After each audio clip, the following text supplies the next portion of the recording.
Hey everyone, and welcome back to Quick Hits. My name is Sean Peers from Dental Peers. I am your host.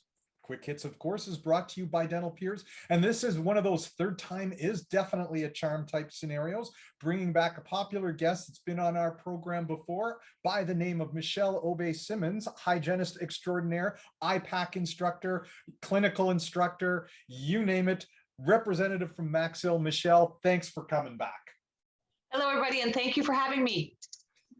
Michelle, you know, when we've had you on before, we definitely were talking in terms of some business aspects, but approaching it from a clinical standpoint as well. Today, I want to switch gears a little bit and talk to you about something that is becoming increasingly important, more talked about, and is an incredibly foreign concept to dentists because, let's face it, whether it's dentists, hygienists, it's not something that they get a lot of training in coming out of their dental or hygiene schools. And that's the important topic of leadership. Leadership is taking on more and more importance as in terms of running an effective dental practice today. You know, gone are the days when you could just put up your shingle that you're practicing and you'd make money without having to really worry about taking on a leadership role. If you want your practice to be successful, I think we can all agree leadership is going to be an essential element of your future success. So what's the deal? Are we getting enough training out of our dental schools and hygiene colleges on leadership, Michelle? Oh, it's such a great question. And we could probably talk about this. This could be a weekend workshop, but we won't do that to you. So absolutely. That would not be a quick hit. No, that's not a quick hit. No, that's a weekend retreat. Absolutely. Yes, I look at dentistry and I think, well, what are we? Like, what's our umbrella?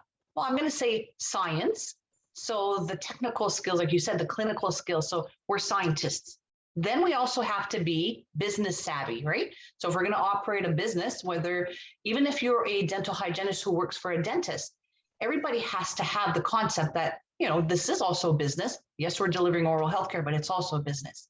So as we focus on being the scientist, being the business person, well, then what is falling behind us? And yeah, I would say that if we're expected to perform and wear all these hats and do all these things, there's one missing ingredient or one missing element.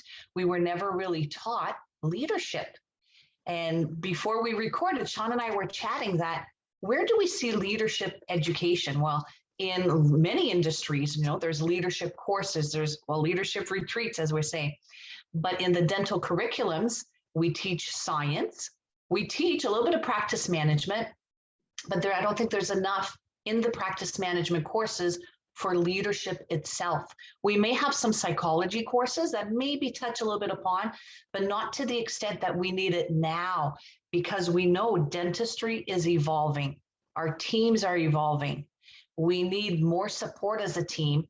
And I'm going to call us, we're high performance. So we're high performance because it's a busy day. Your typical dental day is very busy. And anybody who works in a dental office that goes home and explains to their friends and family what the day was, they don't believe you. They think you're making it up. They think you're a tall tale person, right? But it is its unique experience. So how do we coach a high performance team if I'm not an Olympic coach, if I haven't had that training, right? It becomes an issue. You're right. And you know, one of the things that I find interesting too with respect to the mantle of leadership is it's not a static phenomenon. It's not something that doesn't change. And it's not something that one person holds and never passes the torch. You know, you can have more than one leader in a practice. More than one person can step up. You don't always have to look to just that one person. I find the best offices, yes, everyone has to know their roles, and maybe at the end of the day, there does have to be that ultimate leader who has to be the ultimate decision maker. But the best offices have a lot of support for their leaders in the form of others who carry that mantle of leadership in their own sphere. Oh, I like it. And I like the fact that you said we pass on the torch. You're right. So we could name somebody as the main leader. Typically, it would tend to fall into the dentist as the owner, an office manager, but they're pretty busy as well. So how about we draw on everybody's strengths? Everybody brings something to the table. We all need the strength that that person brings. So you're right. Let's pass on the torch. Let's take turns in this leadership role in whatever these exercises could be. Because you're right, those cheerleader pom-poms are going to get pretty heavy if it's only one person that carries them. And I believe that's when we start to see problems in a team crumbling, the morale going down, the team dynamics shifting to a way that, sometimes we feel our team dynamic shifting. We can't put our finger on it. But yeah, then we need to structure that. So how do we structure leadership? Where would we put it in? Because we're already pretty busy. So I would probably say a lot of us do morning huddles. In the morning huddle and where I work, so my clinical hat, I can share some of my experiences, morning huddle or team, any type of staff meeting, we leave room for positive affirmations.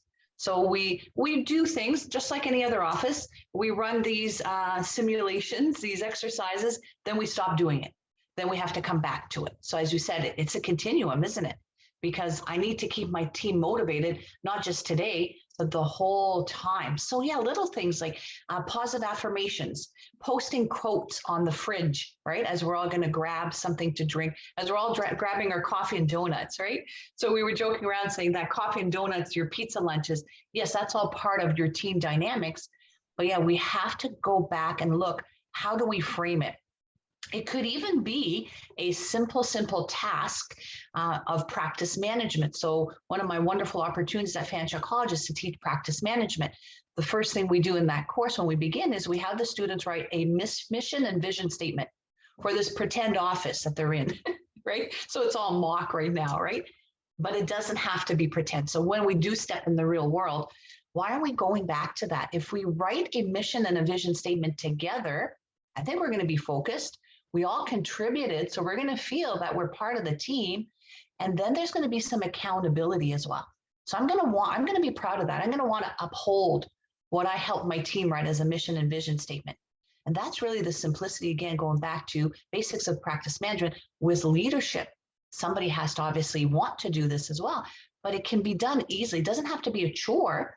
It just has to be a small addition to what we're doing. And I like what you sort of touched on there, the idea that we're going to write these mission and vision statements as a team, because I know there have been times when I've been doing some coaching with dentists and I've talked to them about asking, do you have a mission statement? What is your vision for your practice? And there's no two ways about it. If the dentist is the owner, they're going to have a lot of input into what is the mission for the practice. At the end of the day, it is their investment. But too often what I see is they'll say, I'll develop a mission statement for the team. And I'm always like, no, develop it with the team. Even if most team members remain fairly silent, they'll still feel like they were involved in the process. When they're involved in the process, they're invested in it. And they internalize it, they personalize it, and they're more likely to live it out. But these are little tips that I always find you kind of have to coach people on, because the natural inclination is just, I'm the leader, I'll do it. Bang. That's the vision of leadership. And our vision of leadership is changing. And we have to keep up. And sometimes that does require coaching. That requires, going out there and getting the lessons of what is the sign of an effective leader? How can I improve my leadership style? So what do you say? If dentists are kind of reluctant to go down that path, what do you say to them about the importance of getting the right coaching to improve their team performance, improve their leadership capabilities? And I would say one of the easy steps that doesn't have to be costly either, if the main owner of the practice, maybe that's not their strong suit, right? Or obviously they're busy. You're right, then it's back to what we were saying, passing that torch. Who on your team do you think has those strong leadership skills? And if you approach that person, well, first of all, that person is going to, I would assume, would be thrilled. You've asked them to participate maybe at a higher level type of thing, right? So I think then now we're bringing, again, more responsibility, more participation. So it could very well be that there's a bit of delegation in that leadership. And yeah, does not necessarily mean that you're going to have to go out and, spend tons of money on coaching. I would try internally with little things first. We were talking about morning huddle, staff meetings. We could do exercises. I'll joke around and I'll say I'm on Pinterest a lot. And I find a few interesting things there. Something like one of the activities that I saw come across on social media is everybody writes each other a thank you card. So the positivity there, that's gigantic. How about everybody writes on a piece of paper what they actually think the role or the purpose of the dental office is? And then when you start reading them, you're going to think, wow, so they can align. But what I always find, first, I always thought they should align. But when they don't align, that's okay too, because you know what? You have also found the outside parameters of how your office operates, and that's what makes you unique. So it may not be a negative thing. It's a different view from somebody, and you're thinking, wow, didn't even think of that. How amazing is that? Yeah, we do that here as a team. One of the exercises that I did years ago where I worked clinically, we wrote our mission and vision statement and put it on the fridge. We knew everybody was going to go to the fridge. We're all hungry, right? And we kept changing it. So what we actually kept changing was we were just using different descriptive terms. And then we evolved to a higher level of more action verbs. And then by the time we were done, we could actually see all the crossouts, right? And it did evolve. Just that view on the fridge showed us that, you know what? We did it together. And now when you read your vision statement in your mind, you thought, oh yeah, that's right. We used that word because first we had used this word, but that didn't do it justice. So there's an excitement to it. And do I need myself personally, do I need to go back and read a mission and vision statement? Absolutely. We all do. The moments that the coffee doesn't do it anymore, the caffeine and the sugar rush doesn't do it anymore. You need that little jump, right? You need that little oomph, that little push. Are you saying my coffee's not good enough anymore? No, you still need that. I like that though, and I guess, you know, sort of one of the things that I always encounter with resistance is, of course, these days it's pretty common for a dentist at some point in time, or maybe a hygienist or whomever, someone to have gone to, I guess it's not common to have gone to a conference over the last year and a half now, but in the past, they will have gone to a conference and maybe they attended that one little presentation from a practice management guru who talked about the importance of having a vision and a mission statement. And they go back to the office all excited, they develop it, and it stops. And you talk to them about now, they're coming back saying, okay, I'm still struggling. How do I improve my practice management performance? And you talk to them about a business and of a vision and a mission statement, and they go, I did that before and it didn't work. And this is where that leadership element comes in. That leadership, you know, you started down the path of being a good leader by developing these things, but you stopped. You got to bring those things to life.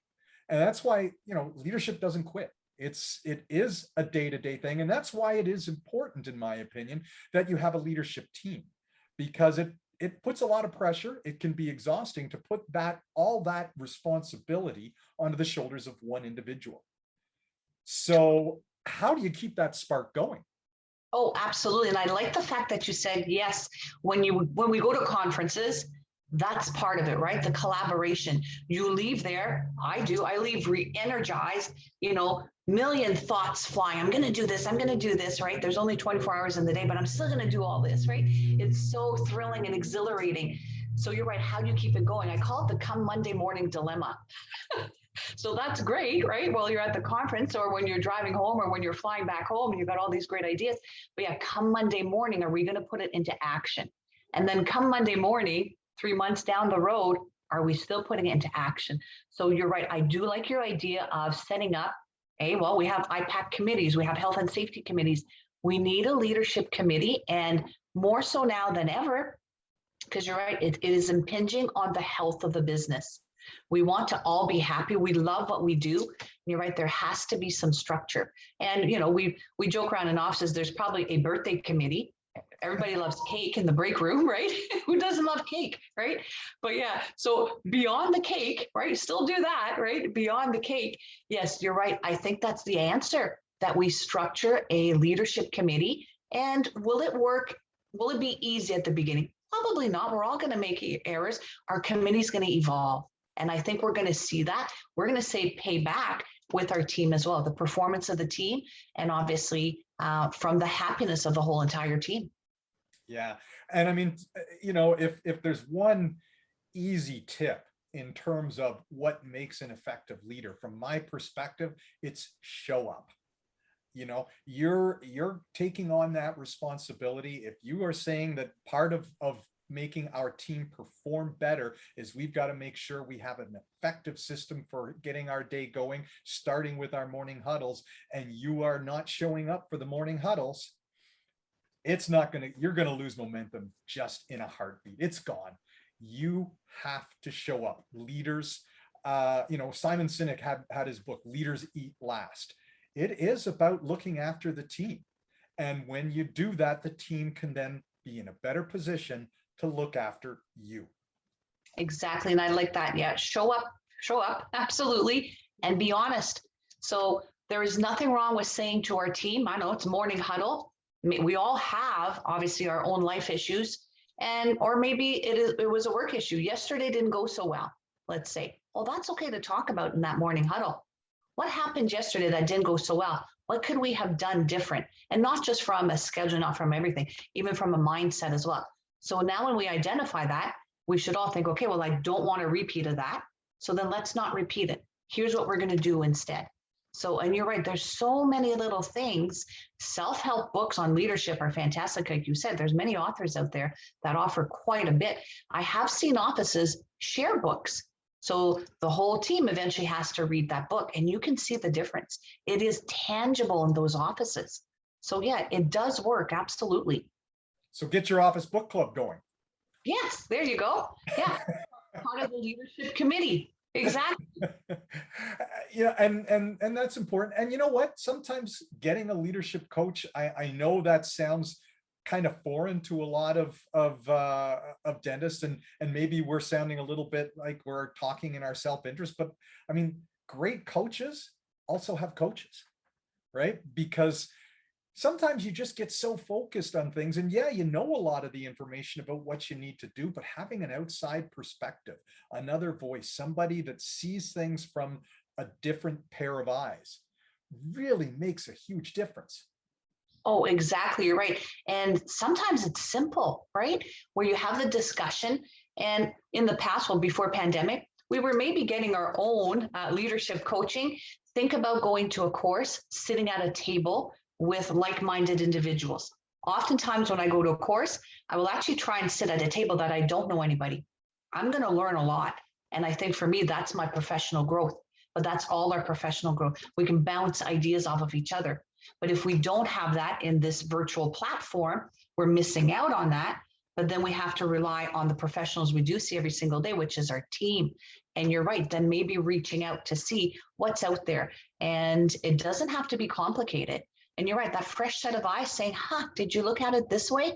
No, my goodness, a burden, a load lifted off the shoulders. And I think that that's what we're also looking at is we want to remove the stress, right? We want to show up, be happy to, scale that blood subgingival tartar, right? Be happy to do a 2-4 MOD, right? So yes, we need to do our dentistry, and then we need to have that leadership piece so that we've got the balance within our lives, work, obviously, and that aspect of being happy. Well, now I know why you never sit with me. Here I was thinking it was just, I got to stay away from Sean. Oh, I like that. Good one. Any final tips in terms of leadership advice that you would give, or directions or resources that people can reach out to you if they're looking for any information on how they can become a better leader? I would say let's trust in our team. So if I'm the business owner, I should probably ask the people who are doing the roles, what could we do? What could we change? Not just from, renovations or anything like that, but what can we change in the dynamics? And the simple skill of listening certainly makes that big difference, that big impact. And I wanted to quote a book. It's Daniel Pink's book, Drive. And basically it's all about setting up the purpose of the organization. And it really walks you through nicely of, I'm going to say, tips and tricks of simplicity that do have that large impact at the end. And we love what we do. I think in dentistry, you wouldn't have gotten into this field if you didn't have that passion. So that doesn't have to change. And as we said earlier, how do you reignite that passion? And I think it's that unity. We are a team. We're going to act like a team, right? Absolutely. So if I wanted to contact you to learn a little bit more about great leadership tips, Michelle. where do I find you? Where do the leadership gurus hide? Not at a conference anymore, but you may email me. And my email is michelle@maxil.com. So Michelle, Michelle, A as an apple @maxil.com. And some of the questions that I do get through my email here at Maxil, a lot of times is practice management. And as you connect with people, as you've made some relationships with some of the continuing education we do, people do have very, very, I'm going to say unique, very interesting questions. And that tells me that we want that assistance, right? We want somebody to tell us, hey, you know what? Yeah, you did the right thing. Or you know what? Look at it this way. So a simple email can do it. So please reach out. You are not alone for that support. Well, Michelle, thank you for being willing to join me again. I certainly appreciate your willingness to share some great information with the members of Dental Peers, and appreciate the time that you give towards our membership as well, you and your team at Maxil. Perfect. Thank you for having Maxil join.